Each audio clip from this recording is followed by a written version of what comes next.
Afternoon, everyone. I have been teaching American elections since the fall of 2017. And let's just say it has not gotten any easier. It's definitely gotten more interesting. There have been aspects of it that have been exciting, but the work is really hard. I'm here today to talk to you about the research that I am doing to try to understand what we can do to instill confidence in the electoral process in the United States again. And one of the ways I am trying to understand that we can do that is through voter education. So, like any good professor, I'm going to give you a definition. What is voter education? Voter education is a couple of different things.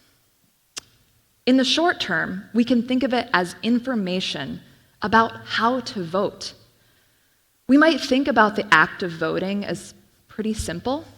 You register, you find your polling place, maybe you figure out how to request a mail ballot, you mark your ballot, you put it in the scanner, bada bing, bada boom, done.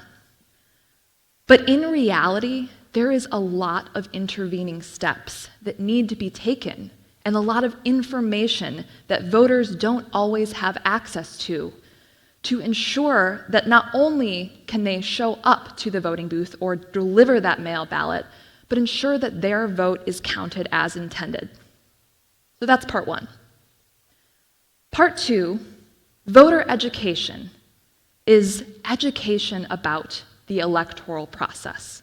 I'm not talking about political campaigns.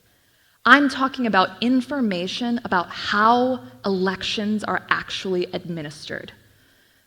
And let me give you the top line takeaway about how elections are administered in the United States.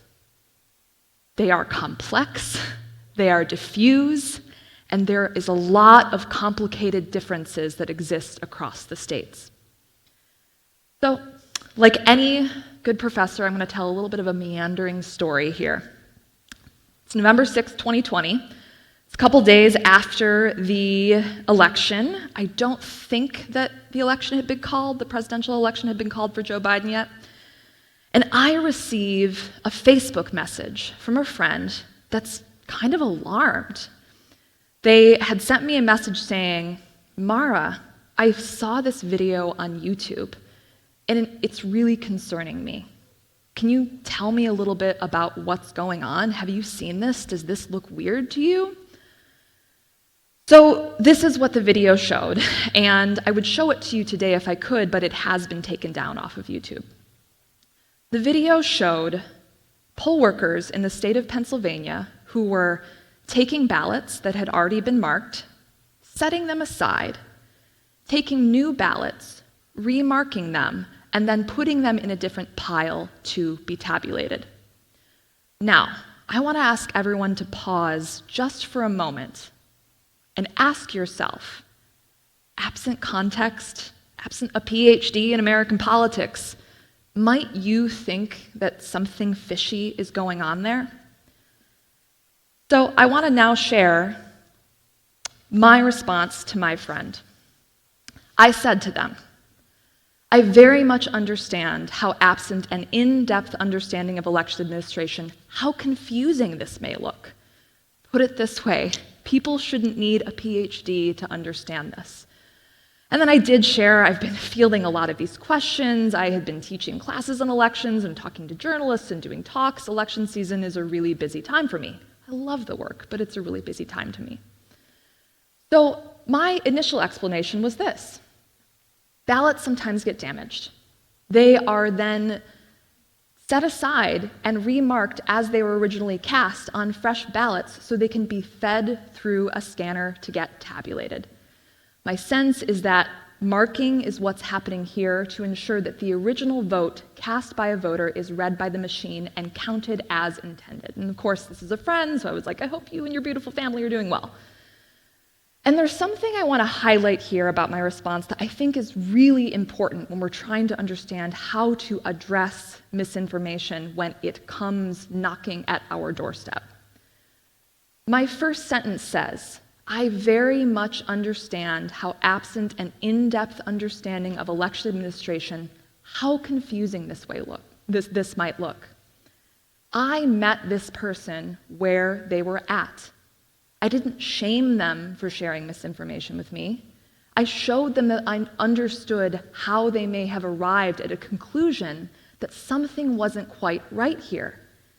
Now, that's really different from me saying, you're right. That type of affirmation is me meeting them where they are at. Now, because I'm a total election nerd, I couldn't resist actually digging into the Pennsylvania Elections Code to see what the law actually says about what to do with damaged ballots. It reads, I quote, "If any ballots or district total cards are damaged or defective so they cannot be properly counted by the central automatic tabulating equipment, a true duplicate copy shall be made and substituted for any such damaged ballot. All such duplicate ballots or cards shall also be clearly labeled duplicate and shall bear a serial number which shall be recorded on the damaged or defective ballot or card." That's a mouthful. To put it differently, there are laws in place that govern what to do when a ballot gets damaged. And again, I want to ask, is this something that your average American is going to know? And is it something that we should expect them to know, given our busy lives? We're living through a global pandemic, climate change, all of these crises that are swirling around us. Why should I have expected my friend to know how to find Pennsylvania's election code and then where to look in the election code? So, I was one of many folks during the 2020 election cycle who were actively engaging in public spaces, through op-eds and posts online and personal conversations, voter education efforts, both helping people understand how to vote and also helping them understand how the process works. But now I want to talk about another group of people who are truly the backbone of voter education and the backbone of American democracy, and that is local election officials. So, in early 2020, I had a hunch that two things were going to be really important for understanding the information environment in the United States during the election: social media and local election officials. Put those together, local election officials on social media were going to be a really important piece of the puzzle to look at if we wanted to understand where we could get trusted sources of information. So, I'm an academic, I'm curious. I set out to uncover this. And I did so with the help of some fabulous research assistants, one of whom is one of your co-organizers today, Ricardo. Let's give Ricardo a hand of applause. And we took a census of the over 6,000 election jurisdictions, the local election jurisdictions in the United States, to see if they had a website, if they had an active Facebook account, and if they had an active Twitter account, as well as an Instagram account. So I want to now share an example of some of the things that we were seeing on these accounts. And I'll read this verbatim. This is from the Lake County Supervisor of Elections in the state of Florida.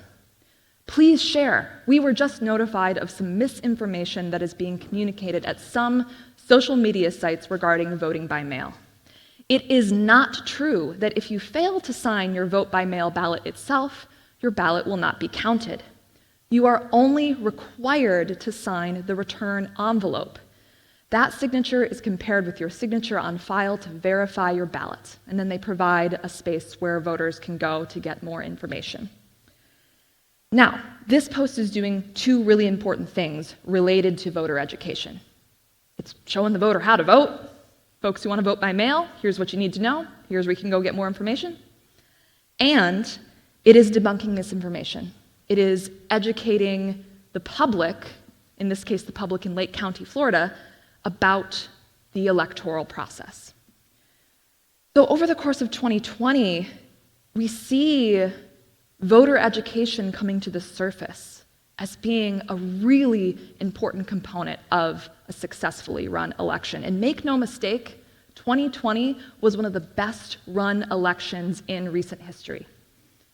There were folks like myself and local election officials all over the internet and offline who were engaging in these voter education efforts.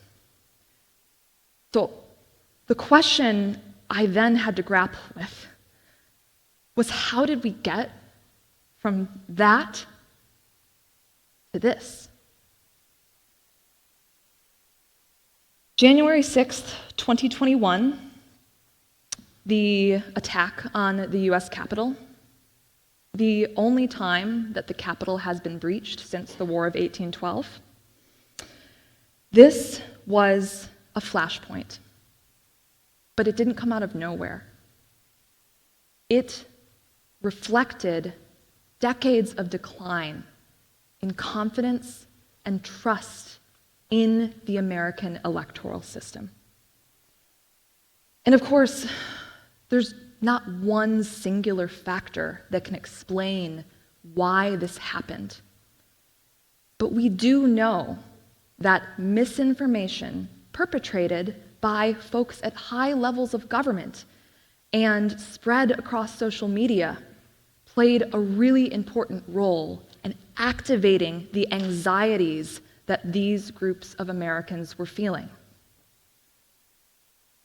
For me, as a scholar of elections, it also even further clarified the value of the work that I do and why I love this work and also why I love this democracy. It showed me that Americans don't know enough about how elections are run. Again, I'm not talking about campaigns, I'm talking about the actual process of administering elections. And again, I want to iterate, why should we expect them to? Things are so complicated. Things vary from state to state. You move to one state and the requirements for registering can be completely different. I also know that misinformation thrives in a vacuum. When there is not information and understanding about how things work, this creates a fertile ground for conspiracy theories. So, you might be thinking, Dr. Suttmann, you've just talked about all of this great voter education efforts that were happening in 2020.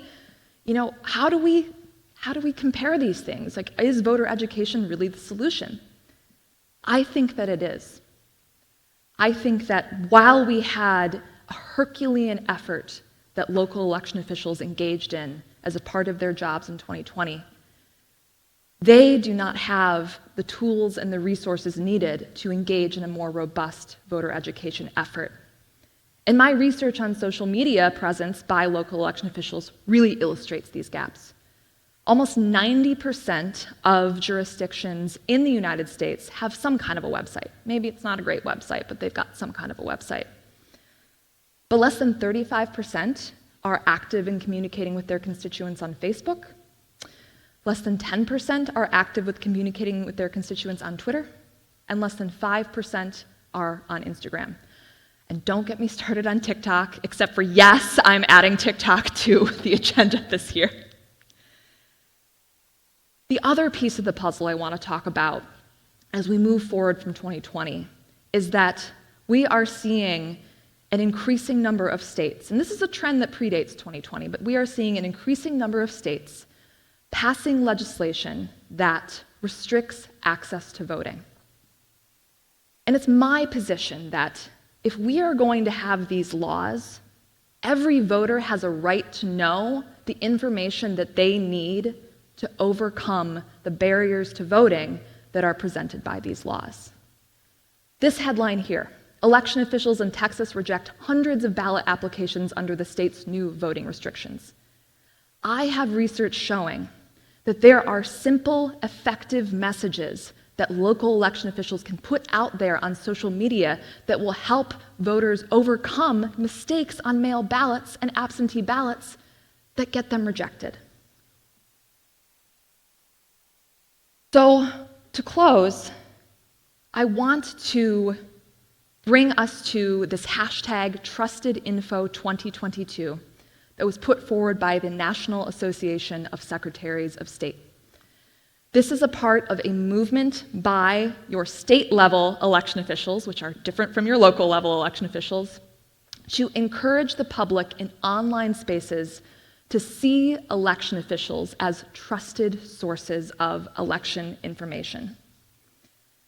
Local election officials, unlike folks who are elected to other levels of government and other government officials, have actually enjoyed a pretty consistent level of trust among their constituents, whereas trust in other areas of government has declined. So they are in a key position to be trusted sources of information. They're also just the experts. They're literally the ones that are implementing elections and know the intricacies of these laws. So I also don't want to be so naive as to say that it is a simple matter of, let's get everyone's local election officials online. As I've already mentioned, there are barriers to that too. These folks are resource-strapped, they have limited time, limited funding, and most concerningly, they are facing actual threats to their lives as a result of doing their duty as public servants who are the backbone of democracy.